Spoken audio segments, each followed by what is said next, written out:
thought I could do it. Turns out I can't. Oh well. There must be a progress for me, a scope and sequence I can use. Hello, it's me again. Blue glasses. We're at Object Manipulation series. My name is Paul Marlette. This is a part 3 of our series on object manipulation for the physical education and wellness curriculum in association with the ARPDC. So this next section, short section, is on kicking. This is not dribbling. They're two very different skills. But we're going to focus on the main thing of kicking and passing, just so, again, you have an idea of what you're looking at. Because as a physical educator, if we can take a look and quickly identify, okay, they're at an emerging, a developing, or they've acquired all the skills, now we get to refine them, that's when you get to target, just like you would in a class. So the first writing assessment you give your students, you know who can spell, who knows capitals, who knows grammar, who can put spaces between the words. Same thing in phys ed. So if we look at phys ed with a similar kind of pedagogy that you'd be using in your classroom in your core classes, it gives the power back to you to adjust as you need. So like I've mentioned in a lot of these things, really, really encourage you to always work bilaterally. So if you're having students kick, make sure they're kicking with both feet. Same thing when we're doing the throwing. If they're throwing, right off the bat, have them throw with both hands. Really good for brain development. The other big thing that I kind of save, I'll drip out some tips as we go through, is that even like, let's go back to throwing for a moment. Even when you're throwing, before you give them a ball, I learned this from a Korean phys ed teacher. He was fantastic. But before they would give kids a ball, they would practice that opposite step, arm out, and follow through. And then they'd switch. So they'd switch, point, throw. And they'd work these beautiful rhythms. They'd start very slow, and they'd just build up this bilateral motion, right? So if we're doing kicking, okay, like the ultimate is to come in at an angle and kick. You can switch, kick. So it's a complicated motion, and students aren't going to use that motion right off the bat. But if we embed it into their system, into their brain, so they have that neural pathway, and they have that movement pattern already locked in, it's going to be faster for them to move forward. Similar to these new little run bikes. I don't know if you've seen those. Anyone who's got kids, run bikes revolutionized how we teach kids how to ride a bike. So let's jump into it. So remember, we're looking at a preparation phase, a carry-out phase, and a completion phase. And we're going to go through all 4 of those parts, the developing, the emerging, the developing, the acquired, and then we are going to move into the accomplished as well to give you that background. So one of the things in the resource that I didn't mention is that on the left-hand side of all the boxes, you're going to see 1 to 3 words.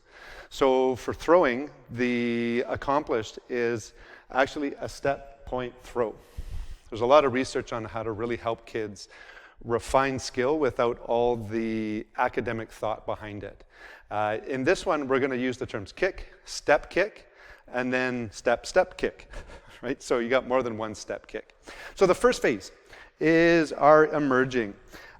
What generally you're going to see is this. I'll demonstrate it and then I'll break it down.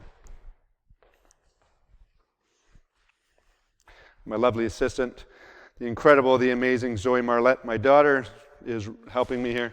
Thank you.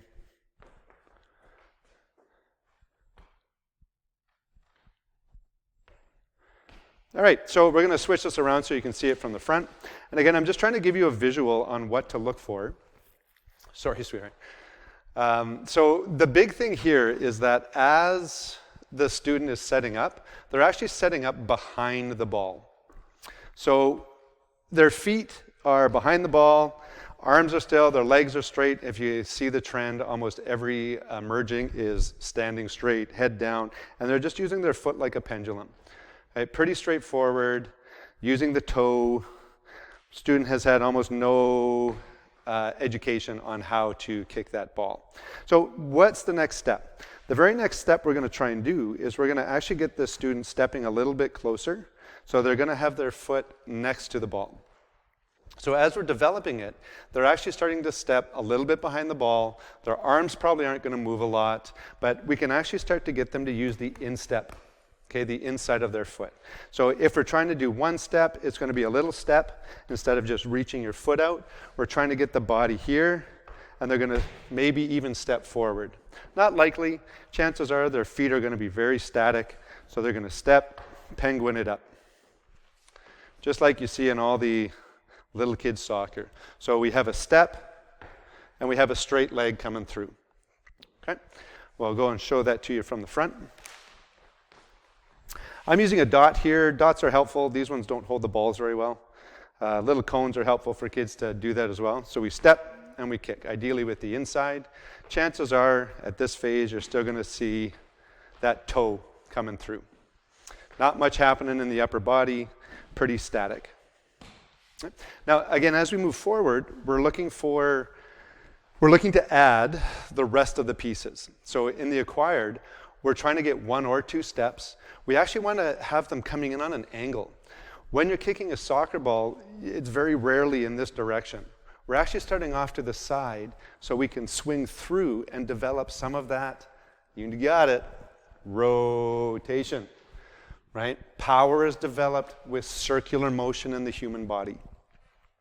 If watch a discus thrower in the Olympics that are currently on, but watch a discus thrower and watch how powerful centrifugal motion is.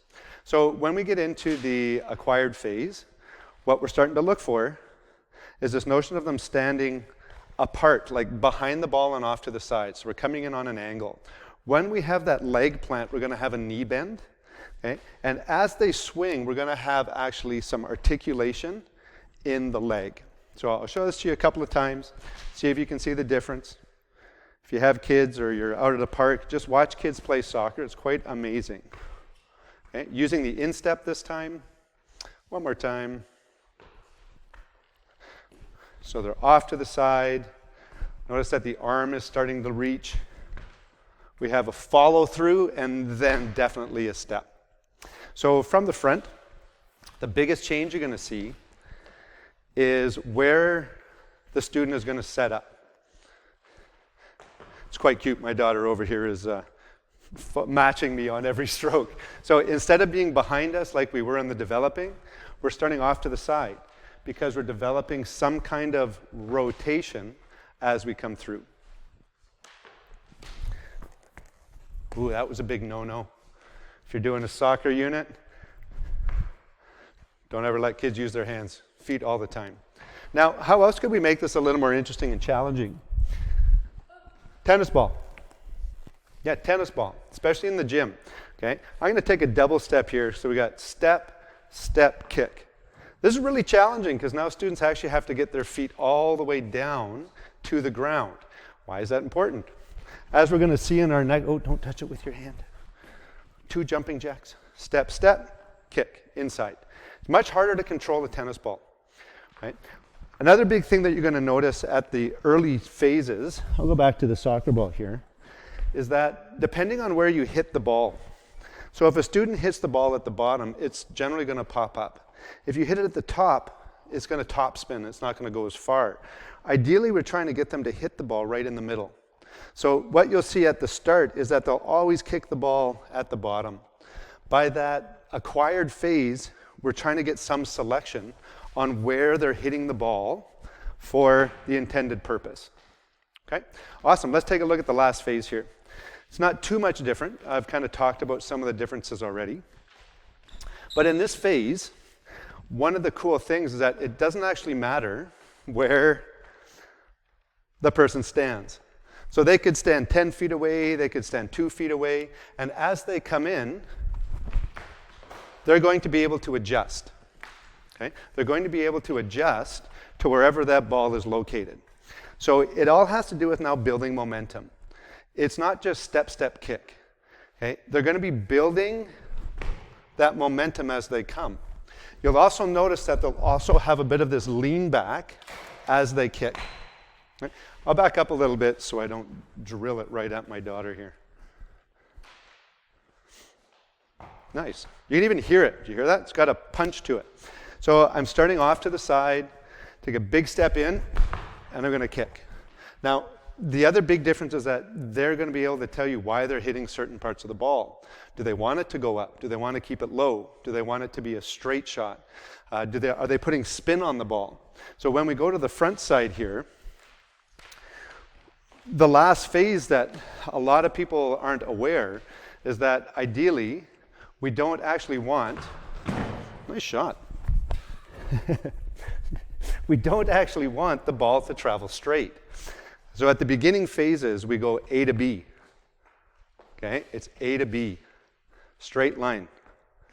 Okay? Ideally, the ball is a sphere, so when we kick it, it's actually going to curve a little bit. That's why when we come in, we plant that foot, we have this full rotation going up the leg, up to the hip, whipping with the shoe. It's going to actually put a side spin on it, and the ball will actually curve a little bit.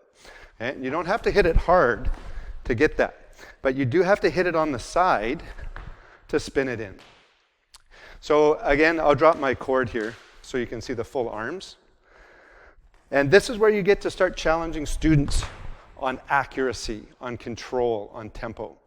Any students who ever get to that accomplished level, they're not done.